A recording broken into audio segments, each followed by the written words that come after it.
दोस्तों the noise पर आपका स्वागत है। आज की वीडियो आप लोगों के लिए बेहद महत्वपूर्ण होने वाली है। सरकार ने फिर से बढ़ा दिए हैं डीजल पेट्रोल के दाम। जानेंगे कहां पर हुआ है कितना रेट। दिल्ली में कोरोना की वजह से हालात गंभीर। एलजी ने बुलाई सर्वदलीय बैठक, लिए कुछ अहम फैसले। और लॉकडाउन में सभी के बचपन का फेवरेट बिस्कुट ने की रिकॉर्ड तोड़ बिक्री। भारत चीन सीमा गतिरोध में आया नया पंच। भारत ने चीन को चेताया, रखी कुछ मांगे।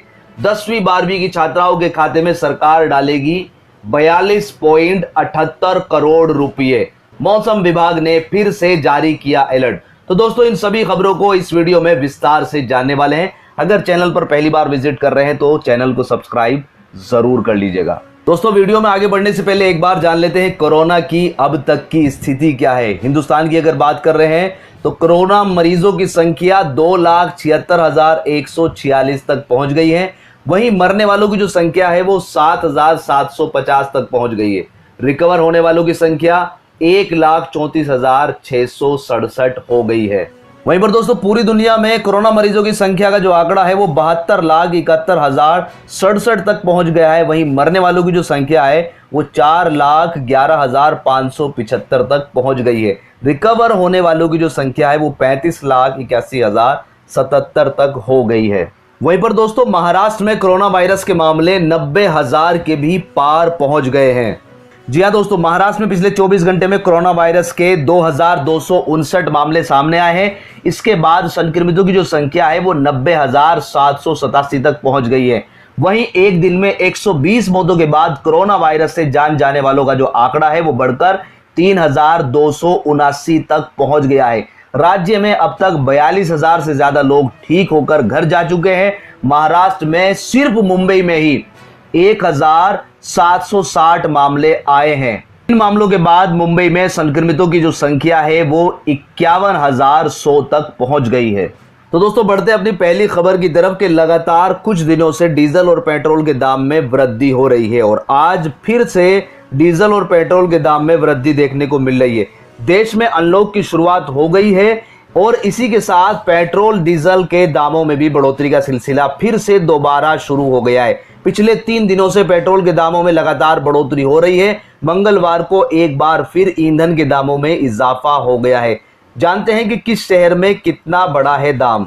दोस्तों इंडियन ऑयल की वेबसाइट के अनुसार दिल्ली में पेट्रोल की जो कीमत है वो 73 रुपए तक पहुंच गई है। कोलकाता में ये लगभग 75 रुपए है। मुंबई में ये 80 रुपए पहुंच गई है और चेन्नई में ये 77 रुपए के करीब पहुंच गई है। वहीं पर दोस्तों डीजल के दाम जो है वो दिल्ली में अब लगभग 71 रुपए, कोलकाता में लगभग 67 रुपए और मुंबई में लगभग 70 और चेन्नई में ये 70 रुपए के करीब पहुंच गया है। वहीं पर दोस्तों अगली खबर जो है वो हम सभी का बचपन का फेवरेट बिस्किट पार्ले जी ने लॉकडाउन में रिकॉर्ड तोड़ बिक्री की है। और पिछले साल ये कंपनी संकट में आ रही थी, लेकिन अब रिकॉर्ड तोड़ बिक्री के साथ जो है ना ये कंपनी आगे जाने वाली है। जी हाँ दोस्तों, महज 5 रुपए में मिलने वाला पार्ले जी बिस्कुट का पैकेट सैकड़ों किलोमीटर पैदल चलने वाले प्रवासियों के लिए भी खूब मददगार साबित हुआ है। किसी ने खुद खरीद के खाया है तो किसी को दूसरे की मदद के तौर पर दिया गया है। यही नहीं, इस कोरोना संकट के बीच लोगों ने अपने घरों में भी पार्ले जी के बिस्कुटों का स्टॉक जमा कर लिया था। इकोनॉमिक्स टाइम की एक रिपोर्ट के मुताबिक मार्च, अप्रैल और मई में पार्ले जी का शानदार कारोबार रहा। इस दौरान पार्ले जी बिस्कुट की इतनी अधिक बिक्री हुई कि पिछले 82 सालों का रिकॉर्ड टूट गया। हालांकि पार्ले जी कंपनी ने बिक्री का आंकड़ा नहीं बताया है, लेकिन यह जरूर बताया कि पिछले 82 सालों से जो कारोबार कर रहे हैं इस बार का कारोबार सबसे अधिक रहा। यहीं पर दोस्तों अगली खबर जो है वो भारत चीन सीमा पर जो लगातार विवाद चल रहा है उसको लेकर है कि अब चीन के सामने भारत ने मजबूत तरीके से 5 बातें रखी है। जी हां दोस्तों, शीर्ष सैन्य सूत्रों के मुताबिक जो 6 जून को दोनों मुल्कों के सैन्य कमांडरों के बीच में बातचीत हुई थी उसमें भारत ने 5 बातें चीन के सामने रखी है। पहली बात यह है कि एलएसी पर जो तनाव का मुद्दा है उस पर चीन जो है ना बिल्कुल साफ साफ बताए कि किस बात को लेकर वो ऐतराज कर रहा है। दूसरा मुद्दा यह रखा है कि भाई चीन ने पहले आगे कदम बढ़ाया है, इसलिए अपने कदम पीछे भी पहले चीन ही खिसकाएगा। यहीं पर तीसरा मुद्दा यह रखा है कि एलएसी ही नहीं, पीछे सरहदों के इलाकों में भी जो सैन्य जमावड़ा चीन ने बनाया हुआ है उसको भी पीछे हटाए। और इसी के साथ जो चौथा बात रखी है, चौथी बात जो है वो है कि चीन सेना बांधेगी मोर्चे तो भारतीय सेना भी तंबू लगाकर बॉर्डर पर ही रहेगी।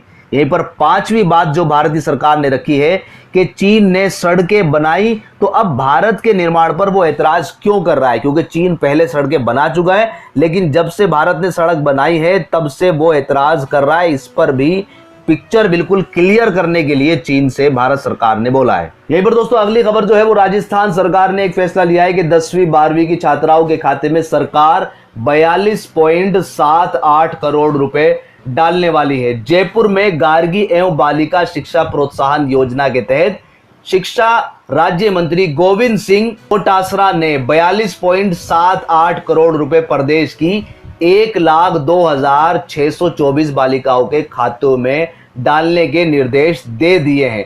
बालिकाओं के खातों में 2 से 3 दिन में ये राशि पहुंच जाएगी। तो दोस्तों बढ़ते अपने मौसम समाचार की तरफ के आने वाले 24 घंटे में मौसम का कैसा मिजाज होने वाला है। अगले 24 घंटे के दौरान तटीय आंध्र प्रदेश, दक्षिणी तटीय उड़ीसा, तेलंगाना, कर्नाटक, कोंकण व गोवा, गुजरात के पूर्वी हिस्से, मणिपुर, मिजोरम, त्रिपुरा के कई इलाकों में कई जगह पर हल्की से मध्यम बारिश हो सकती है।